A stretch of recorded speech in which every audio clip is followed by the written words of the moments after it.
So hello guys, welcome back another weekly market analysis video. चलिए देखते हैं अगले हफ्ता इंडियन मार्केट का क्या, इंडियन मार्केट कौन सा साइड जा सकते हैं, bullish side, bearish side, sideways. चलिए इस वीडियो में वही डिस्कस करते हैं। तो चलिए वीडियो को स्टार्ट करते हैं। तो पहले तो ये है BTC अगेंस्ट USDT, मतलब बिटकॉइन का जो भी मैं एनालिसिस दे रहा हूँ आपको, वो based on weekly analysis, weekly view point. ठीक है, अगर वीकली एनालिसिस पे अगर वीकली व्यू पॉइंट बात किया जाए तो देखिए इधर BTC का जो वीकली चार्ट है, देखिए ये इस जोन में मैंने एक शॉर्ट वीडियो डाला था, शॉर्ट वीडियो नहीं sorry, weekly market analysis video डाला था। तो इसी जोन में मैंने बिटकॉइन को बाई करने के दिया। तो इधर से अगर आप लोग बाई करते, अगर आप लोग मेरे एनालिसिस को देखते, ठीक है, तो इधर से बिटकॉइन में लंबा एक बुलिश मोमेंटम आया।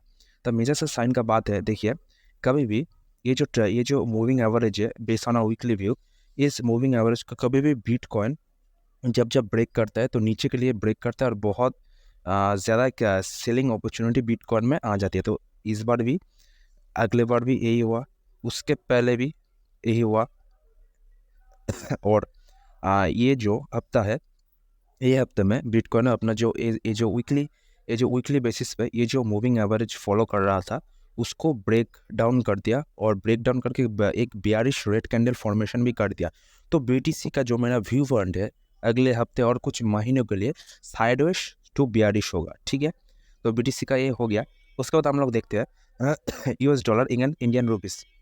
मैंने मैंने हर वीकली एनालिसिस वीडियो में आपको बताया था, ये जो वीकली बेसिस पे एक ट्रेंड लाइन का सपोर्ट है, इस सपोर्ट के जब सपोर्ट लेने आया तब ऊपर गया, तब ऊपर गया। और मेजर से एक बात है, ये जो 82.82 का जो लेवल है 7, हाँ ये जो लेवल है इसको ब्रेकआउट कर दिए ऊपर के लेवल से। मतलब ये इंडियन मार्केट के लिए एक कॉशन का बात है, एक अच्छा सिग्नल नहीं माना जाता। अगर इंडियन US डॉलर USD अगर आयरन का वैल्यू ऊपर जाता है तो इंडियन मार्केट के लिए ये अच्छा सिग्नल नहीं माना जाता। ठीक है ना, तो यही एक बात है।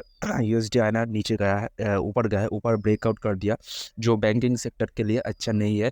वो भी मैं इस वीडियो में दिखाऊंगा कैसे इंडियन USD INR और बैंक निफ्टी का एक रिवर्स को रिलेशन है। ठीक है, तो USD INR का वैल्यू ऊपर जा रहा है तो ये अच्छा सिग्नल नहीं माना जाता। ठीक है, तो उसके बाद हम लोग देखते हैं dollar index USD dollar index लगभग अपने जो 99 का जो 100 का एक राउंड लेवल है उसके इधर से एक सपोर्ट लेके ऊपर गया है।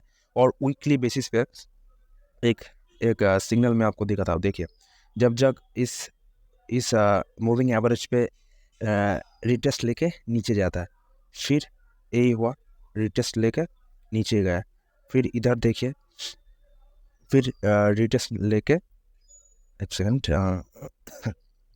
फिर हाँ रिटेस्ट लेके नीचे गया। ठीक है, तो इस बार भी यही हुआ। इस बार क्या हुआ देखिए, इस बार ये जो वीकली एनालिसिस, ये जो वीकली मूविंग एवरेज का एक ग्रीन कैंडल को हाई करके ऊपर सस्टेन कर रहा है, जो ऑल ओवर वर्ल्ड मार्केट जो मतलब डेवलपिंग कंट्री है उसके लिए अच्छा सिग्नल नहीं माना जाता। क्योंकि डॉलर अगर स्ट्रांग होता है, डेवलप कंट्री का जो करेंसी है वीक होता है, तो ऑल ओवर जो डेवलप कंट्री का जो इकोनॉमी है वो भी स्लो डाउन होगा। अगर इकोनॉमी स्लो डाउन होता है तो मार्केट भी स्लो डाउन होगा। ठीक है ना, तो अगर USD INR इधर से 105 का लेवल आसपास जा सकते हैं, जो मेरे को वीकली एनालिसिस मेरे को शो हो रहा है 105 का जो लेवल है इसी के आसपास डॉलर इंडेक्स जा सकता है। ठीक है, तो नेक्स्ट देखते हैं, यह है US 10 ईयर जो गवर्नमेंट बॉन्ड का जो यील्ड रेट है वो भी 4% के 4.25% के आसपास है, जो लगभग अगर इसका रिलेशन और डॉलर इंडेक्स का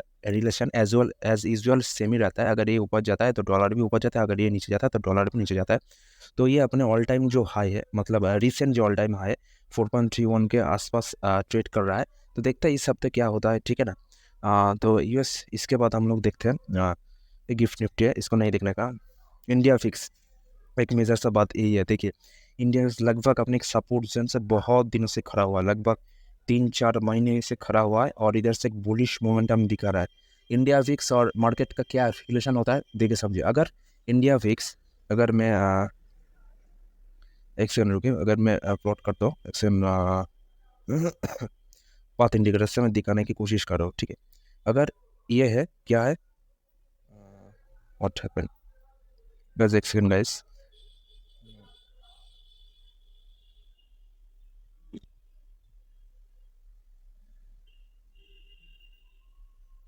अगर इधर से मतलब इंडिया विक्स ऊपर जाता है, इंडिया विक्स अगर ऊपर जाता है तो इंडियन मार्केट नीचे जाता है, क्योंकि विक्स क्यों ऊपर जाएगा? विक्स ऊपर जाएगा, कोई भी मेजर सा फॉल हुआ, कोई भी मेजर सा एक खराब न्यूज़ आया, ठीक है, इसी के कारण इंडिया विक्स ऊपर जाता है। तो इंडिया विक्स अगर ऊपर गया, और जो मैं डॉलर इंडेक्स का बात कर रहा हूँ, जो 10 ईयर गवर्नमेंट बॉन्ड का बात कर रहा हूँ, और बीटीसी अगर नीचे जाता है, तो एक मतलब एक शॉर्टिंग अपॉर्चुनिटी हम लोग इस हफ्ते से लेके मतलब सितंबर से सितंबर तक हम लोग देख सकते हैं, ठीक है।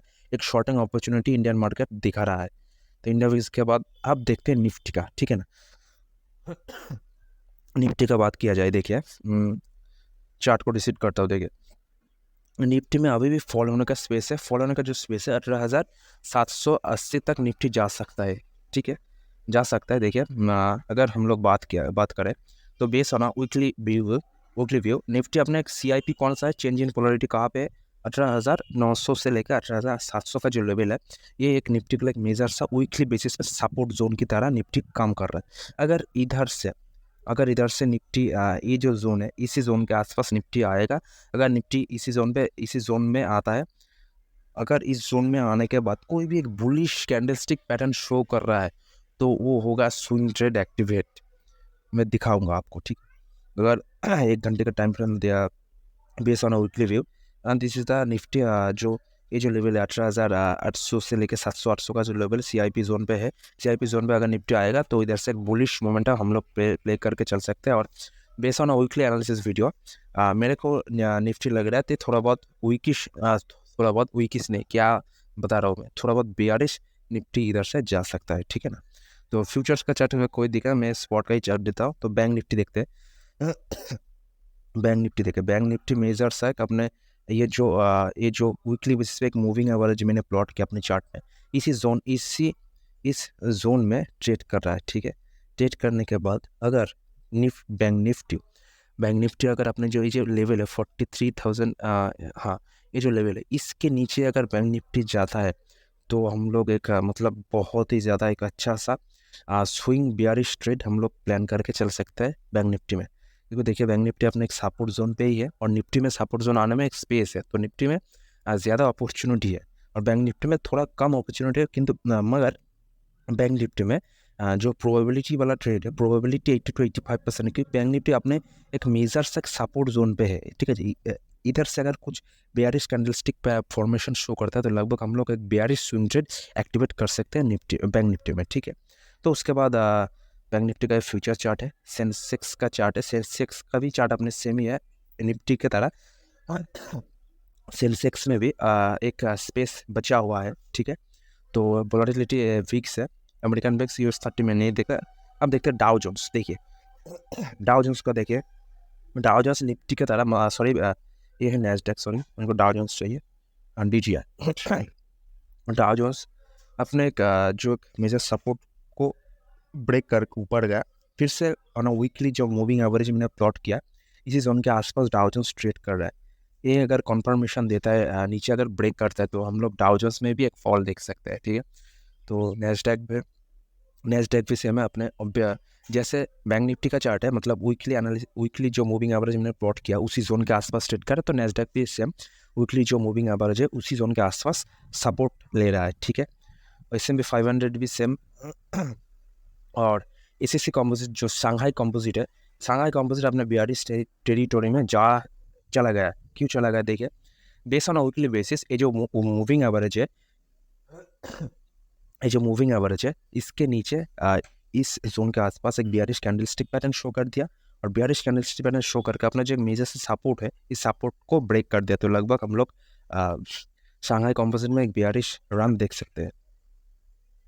हैंगसेंग भी सेम शंघाई की तरह सेम ही है, ठीक है। जो निक्की अपने एक बुलिश फेस के बाद, एक बुलिश रन के बाद अपने बेस ऑन वीकली जो मूविंग एवरेज है उस जोन के आसपास सपोर्ट लेने की कोशिश कर रहा है। तो कंफर्मेशन देखना होगा मंडे को क्या रहता है मार्केट। अगर एक कंफर्मेशन देता है तो हम लोग पूरे वर्ल्ड मार्केट का व्यू हम लोग ले चुके हैं, सिर्फ यूरोप का मार्केट बाकी है। अगर यूरोप का मार्केट देखते चलिए, ये सेसेप जो पेरिस का इंडेक्स है, लगभग अपने एक बुलिश रन के बाद अपने एक जो मेजर रेजिस्टेंस जोन है, इसी जोन के आसपास मेजर सा रेड कैंडल फॉर्मेशन कर रहा है।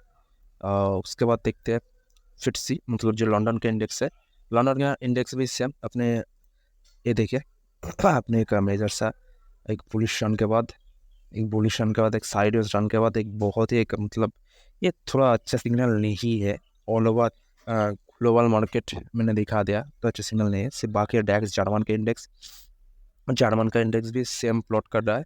तो नेक्स्ट यूरो भी सेम है, यूरो नेक्स्ट भी सेम है। और गोल्ड अपने एक मेजर सपोर्ट जोन पे है। और ब्रेंट ऑयल देखिए, मैंने क्या बताया था, अगर मैंने वीकली एनालिसिस वीडियो आप लोग देखते हैं, मैंने क्या बताया था, अगर डॉलर ऊपर जाता है, क्रूड ऑयल ब्रेंट ऑयल का प्राइस ऊपर जाता है तो इंडियन मार्केट के लिए अच्छा सिग्नल नहीं है। इधर से ऊपर गया, लगभग आपने एक मेजर से रेजिस्टेंस जोन पे खड़ा हुआ देखना होगा जो इसी हफ्ते क्या कंफर्मेशन देता है। अगर ये ऊपर के लिए ब्रेक करता है तो ऑल ओवर इंडियन मार्केट, मैंने एनालिसिस सर्कल को बता दिया, एक साइड से लेके हम लोग बेयरिश मोमेंटम प्ले करके चल सकते हैं, ठीक है ना। तो यह यूएस ऑयल जो WTI क्रूड ऑयल है, मैंने बता दिया आपको, सेम ही है, ठीक है। और जो क्रूड ऑयल का फ्यूचर्स लगभग सेम है, अगर ऊपर ज़्यादा है तो इंडियन मार्केट नीचे जाएगा। तो अब एक गोल्डन नगेट आप लोग सुन लीजिए, अगर मार्केट फॉल करता है, जो लग रहा है फॉल हो सकता है, ठीक है, मतलब कोई श्योरिटी नहीं है, प्रोबेबिलिटी है, ठीक है, अगर मार्केट फॉल कर सकता है तो हम लोगों के फ्रेश स्विंग ट्रेड एक्टिवेट हो जाएगा। कब हो जाएगा, अगर निफ्टी अपना जो वीकली बेसिस में मैंने ये जो मूविंग एवरेज प्लॉट किया था उस जोन के आसपास दिखाता है, तो निफ्टी ऑटो भी मतलब करेक्ट होगा, तो ऑटो में मैं स्विंग ट्रेड एक्टिवेट करूँगा, क्योंकि ऑटो सेक्टर देखिए निफ्टी का आउट परफॉर्मेंस दे रहा है। कहाँ पे निफ्टी साइडवेज था, कहाँ पे ये ऑटो सेक्टर भागा है, ठीक है। तो उसके बाद निफ्टी ऑटो के बाद निफ्टी इंफ्रास्ट्रक्चर बहुत ही मतलब ऑटो और इंफ्रा निफ्टी को आउट परफॉर्म कर रहा है। अगर निफ्टी करेक्ट होता है तो ये सेक्टर भी करेक्ट होगा, अगर करेक्ट होता है तो इनके अंदर जो बेस्ट परफॉर्मेंस स्टॉक है वो भी करेक्ट होगा। तो उस करेक्शन में हम लोग फ्रेश स्विंग ट्रेड को एक्टिवेट करेंगे, ठीक है। तो financial service award bank Nifty अगर 42 जाता है, ये भी नीचे आएगा, तो इस फाइनेंशियल सर्विस जो निफ्टी फाइनेंशियल सर्विस है उसमें हम लोग 42 स्विंग ट्रेड एक्टिवेट करके चल सकते, मतलब फ्यूचर शॉर्ट कर दिया, कॉल सेल कर दिया, ठीक है। तो पुट बाई नहीं करने का, क्योंकि मार्केट का लॉन्ग टर्म ट्रेंड क्या है, बुलिश है।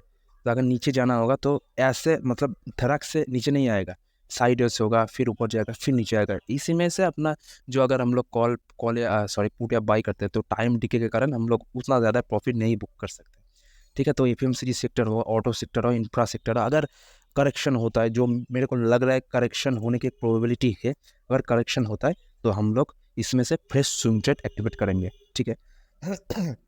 तो मीडिया में देखिए फ्रेश बाइंग आया, मीडिया अपने रेजिस्टेंस जोन पे, अगर ये रेजिस्टेंस जोन क्रॉस करता है तो मीडिया में जो फ्रेश बेस्ट परफॉर्मेंस स्टॉक है हम लोग उसमें से ट्रेड पकड़ेंगे, ठीक है। तो मेटल अवॉइड मेटल का मेरा भी पोजीशन है, अगर मार्केट करेक्ट होता है, अगर डॉलर इंडेक्स ऊपर जाता है तो मेटल का जो मेरा पोजीशन है मैं प्रॉफिट या लॉस जो भी M2M दिखाएगा मैं बुक करके निकल जाऊंगा, ठीक है। तो PSC भी सेम है। फार्मा देखिए, फार्मा का फ्रेश ब्रेकआउट है, अगर मार्केट करेक्ट होता है तो pharma is a good opportunity to buy, good opportunity to positional trade, good opportunity to swing trade. अगर मार्केट करेक्ट होता है तो फार्मा सेक्टर बहुत ही ज़्यादा अच्छा है, मतलब फार्मा सेक्टर अगर मेरे को रेटिंग देना होगा तो आउट ऑफ 10 में 9 या 8.5 रेटिंग दूंगा फार्मा सेक्टर को।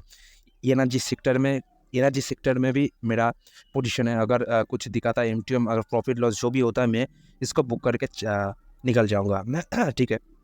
और कंजम्पशन ठीक ठाक है, और रियलिटी भी ठीक ठाक है, कोई भी ज़्यादा है नहीं। Commodities avoid to trade.